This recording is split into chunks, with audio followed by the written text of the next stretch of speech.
Donald Trump was recently interviewed on SiriusXM radio, and he was asked so he had asked one of the most ridiculously uninformed questions. I mean, had Andrew Jackson been a little bit later, you wouldn't have had the Civil War. He was a very tough person, but he had a big heart, and he was really angry that he saw what was happening with regard to the Civil War. He said, there's no reason for this. People don't realize, the Civil War, you think about it, why? People don't ask that question. But why was there the Civil War? Why could that one not have been worked out? Dear God, he's dumb. Civil War. Why couldn't we have worked that whole thing out so we could avoid that whole Civil War thing? How the hell did this guy get through school? I mean, not even okay. Well, Texas. You might want to not look at Texas textbooks because they're ridiculously terrible.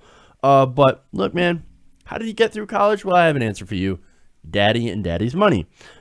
This man has no idea what the hell he's talking about with the Civil War. Okay, so let's take Jackson here. Now, Jackson was the 7th president of the United States. Okay, so fairly early on, right? Now, Trump had said, oh man, see, Jackson, he saw what was happening. He wasn't, I mean, he was not president then, but he saw what was happening, and oh boy, it was bad. It was bad. If only he had been in power longer, he could have done something about it. Really? Andrew Jackson died in 1845. You know when the Civil War happened? 1861. That is 16 years. 16 years after Andrew Jackson died, that's when the Civil War began. Now, look, you could be generous and say, hey, man, look, you could see some of the tension and some of the stuff that was leading up within that span of time. Okay. Before at Jackson's death, maybe there's some tension between the northern and southern states, and maybe that could eventually, in his mind, lead to a conflict. That's being super, super overly generous. Okay? But see, even 16 years out and beyond, I don't think anybody really saw the eventual, the fact that there would be a civil war. It's insane. Not only that, but of course, the biggest issue here is, and I think this is one that a lot of people are addressing, is the question, well, people don't ask that question. Why was there a civil war? Why could that not have been not have been worked out?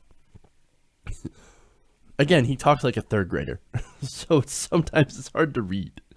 Okay, well, look, I can answer that question. Anybody who's knows even a little bit about history, and I'm not talking about the Texas textbooks, okay? Anyone who knows history, the actual facts, can point at the fact that the South wanted the right to own people. The North, however, well, they did not. They did not have a slave economy. The South had the slave economy. Now, of course, there will be some people that are like, again, reading those Texas textbooks, no, Jeff, you're wrong. No, this was about states' rights, man. It was about property rights. You're just spouting liberal propaganda. I mean, come on, that's not true. It was all about states' rights. It was about taxes. It wasn't about slavery whatsoever. Oh, really? Let me ask you, what state right was this about? Oh, right. The right for people in the states to own other human beings. To enslave them, beat them, whip them, chain them, rape them, and kill them. That's what that was about.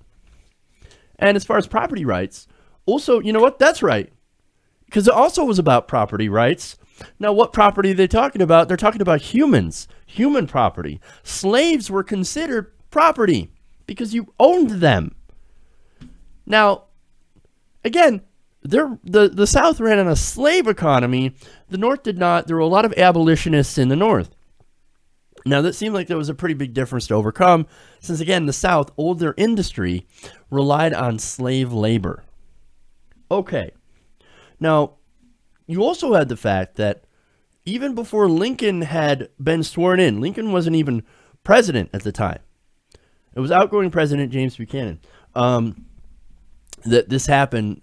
You had these states, these southern states that had seceded prior to Lincoln even taking off the oath of office. Okay, they broke away from America because they decided they didn't want to be Americans anymore, and then afterwards they decided to attack America.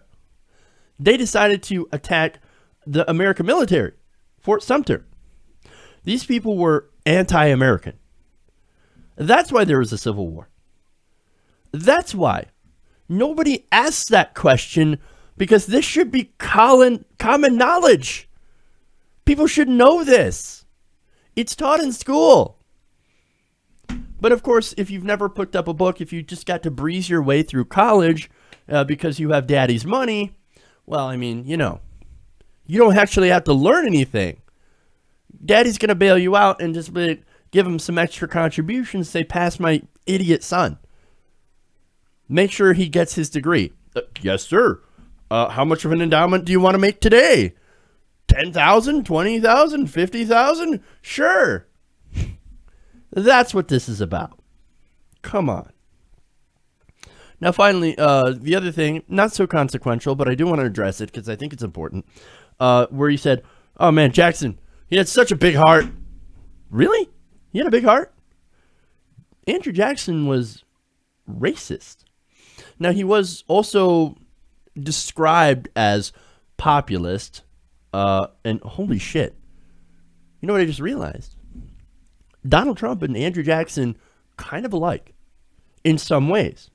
Now, let me, he's actually right, because Trump also says the same thing. Yeah, I'm a lot like Jackson.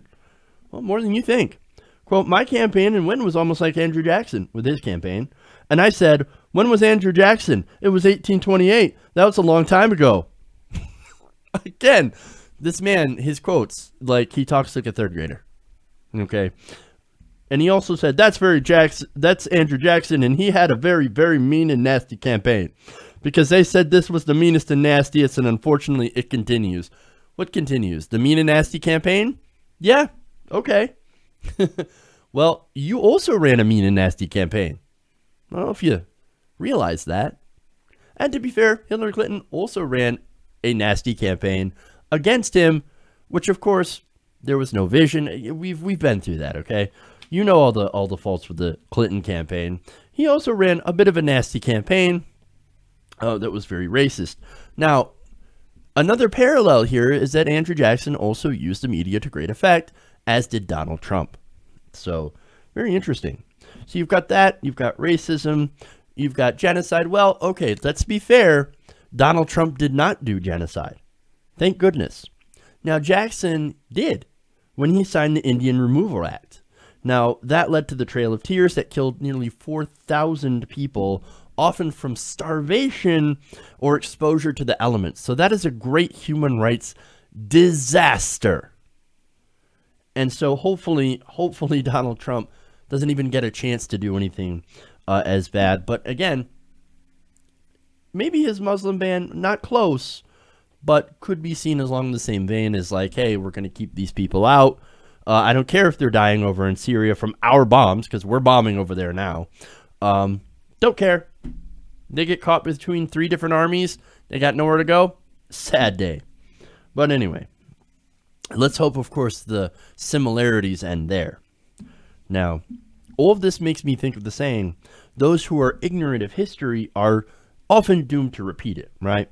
Well, in this case, you can't get much more ignorant than President Donald Trump.